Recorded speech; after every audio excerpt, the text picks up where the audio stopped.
Gospod, k komu naj gremo? Besede večnega življenja imaš.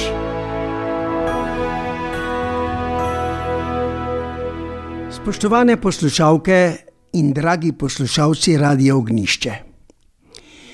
Gospodov dan, nedelja je danes, ko naj bi poglobili svoj odnos z Bogom in z bližnjimi.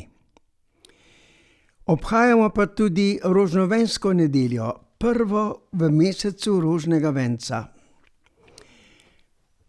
Pomnoži nam vero, so Jezusovi učenci prosili Jezusa, ko so se ob njem čutili nekako brez navdušenja, izpraznjene, skoraj brez vere.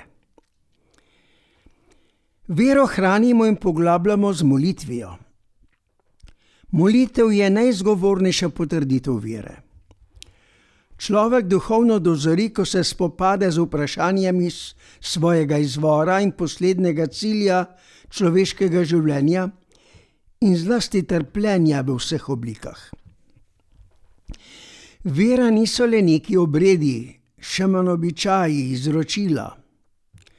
Človek postaja veren, ko si je sposoben odgovoriti na vprašanje, ali obstaja še kaj drugega kot nič.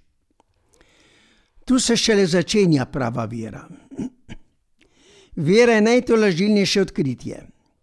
Naša usoda je že tako kruta, je dejal nek razmišljajoč vernik. Če bi se na koncu izlivala še v nič, bi življenje ne imelo nobenega smisla. Zato je prav, da vero stalno poglabljamo in hkrati prosimo: Gospod, pomnoži nam vero. Vera je čudovita moč. Če bi imeli vsaj toliko vere, kot je veliko gorčično zrno, bi lahko delali čudeže. Biolog, poznavalec rastlin, je takole razmišljal o gorčičnem zrnu. Seme je res nekaj čudežnega. Če ga vsejemo, rodi veliko semen.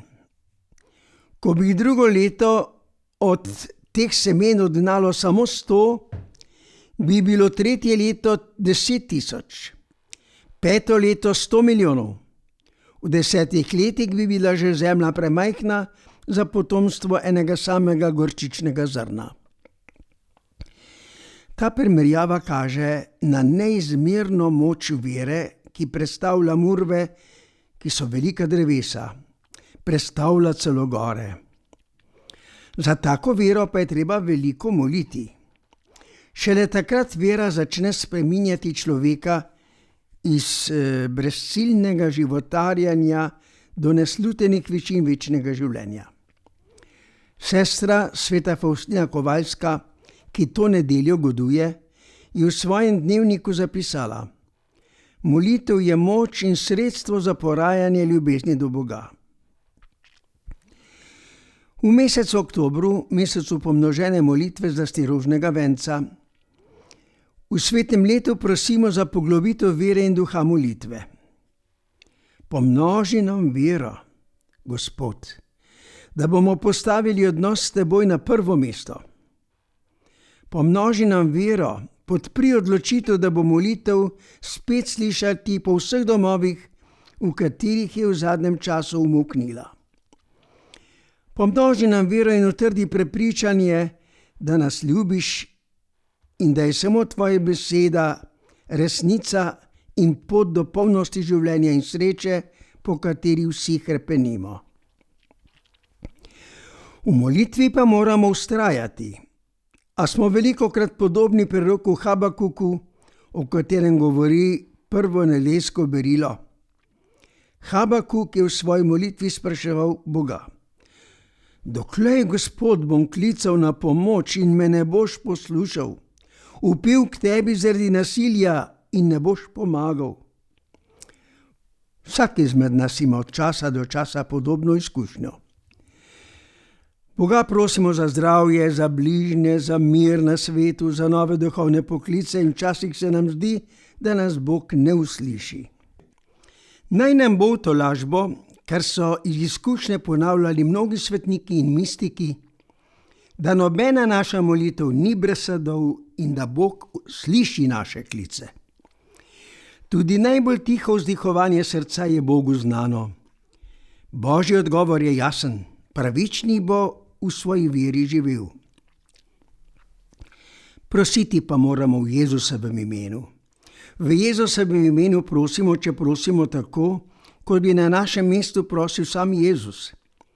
On pa je vedno prosil, kot nas je naučil v molitvi Oče naš: Pridi k nam tvoje kraljestvo, zgodi se tvoja volja. Prosimo rožovensko Marijo, da bi znali prav moliti in da bi radi molili, z vero molili.